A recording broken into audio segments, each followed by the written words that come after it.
Olen Jonna Salmi ja toimin Kymenlaakson käräjäoikeudessa ensimmäisellä lainkäyttöosastolla käräjäsihteerinä.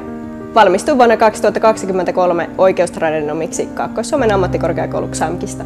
Toimin tällä hetkellä auskultaatiotaan suorittavien käräjänotaarien työparina rikosasioissa. XAMKin tradenomiopinnot ovat kehittäneet erityisesti yhteistyö- ja viestintätaitoja. Julkishallinnon ja juridiikan opinnot on antanut käräjäsihteerin työhön hyvät valmiudet kehittyä virkamiehenä. Käräjäsihteerin tehtävät ovat mielestäni asiantuntijatyötä. Erityisesti kurssit kunnallis- ja virkamiesoikeudesta, rikosoikeudesta sekä oikeudenkäynnistä ja täytäntöönpanosta olen kokenut hyödyllisiksi ja työtehtäviäni tukeviksi. Koulussa oppimaani hyödynnän työtehtävissäni päivittäin. Laatimani opinnäytetyö on käräjäoikeuden käytössä säännöllisesti. Tarkistan erilaisia rekistereitä, valmistelen asiakirjoja, kuten tuomiopohjaa, ja osallistun rikosasian valmisteluun istuntokäsittelyä tai kirjallista menettelyä varten.